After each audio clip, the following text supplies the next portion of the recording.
喺歐洲飛唔起嚟嘅 J 聯賽射手王大久保嘉人。去歐洲踢波係每個日本足球員嘅夢想，因為歐洲足壇就係最高水平嘅舞台，當中有成功、失敗嘅人亦都唔少。喺2021年賽季結束後退役嘅 J 聯賽史上入球最多嘅球員大久保嘉人，以往曾經2次去歐洲4大聯賽踢波，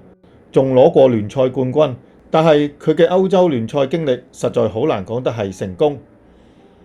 大久保嘉人喺學生時代已經係國內知名嘅前鋒，所以當佢完成學業準備成為職業足球員嘅時候，就獲得唔少球隊嘅加盟邀請。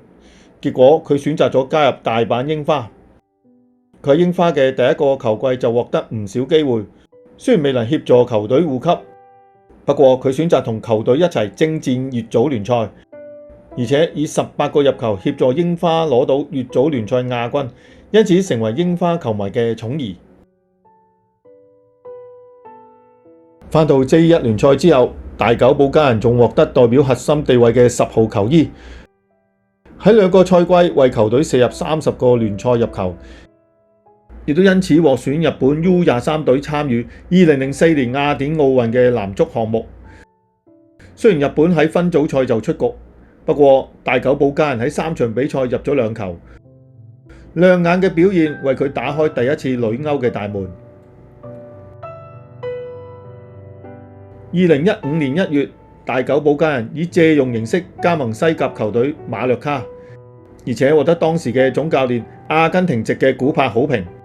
佢第一次為馬略卡上陣就送上助攻，仲以入球協助球隊擊敗拉科魯尼亞。可惜之後因為受傷影響表現，還好喺賽季結束之前仲嚟得及復出。喺賽季結束前嘅第3場同埋第2場比賽都有入波，而且喺賽季結束前第2場對拉科魯尼亞嘅比賽送上2次助攻，同埋獲得1個12碼，協助球隊再贏一場，成為馬略卡奇蹟保住甲組聯賽席位嘅功臣。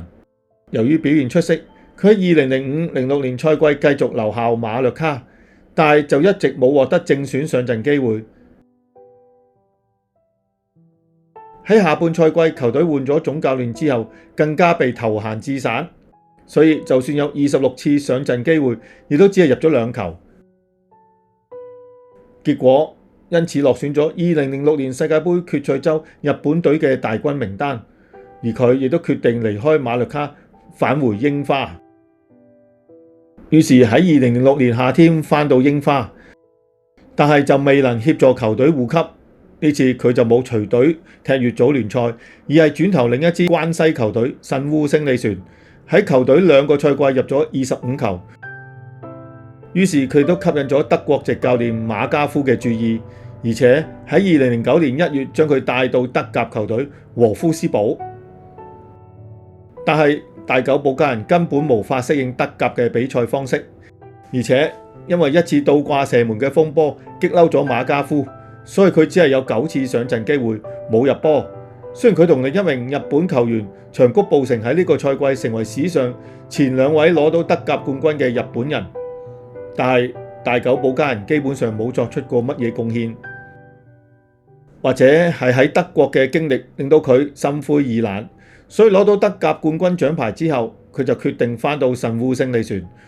雖然喺回歸日本前幾年都係因為受傷同埋球隊成績唔好而影響表現，但係佢都仲係獲選參加2010年世界盃決賽周嘅名單，協助日本晉級到16強。佢喺4場比賽都係正選，而且喺2013年加盟川崎前鋒之後，佢仲成為史上第一個連續3個賽季都攞到 J 聯賽金靴獎嘅球員，亦都因此獲得參與2014年世界盃決賽周嘅機會。比較遺憾嘅係佢喺川崎嘅時候未能協助球隊攞到冠軍。同時隨住年齡嘅增長，佢嘅入球能力亦都不斷減弱。喺2020年嘅時候效力 J2 球隊東京綠茵，更加係第一次成個賽季都冇入波。正當大家以為大久保嘉人已經差唔多嘅時候，佢就喺2021年賽季獲得重返櫻花嘅機會，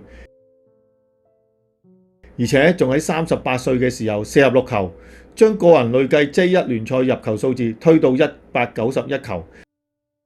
成為 J1 史上入球最多嘅球員。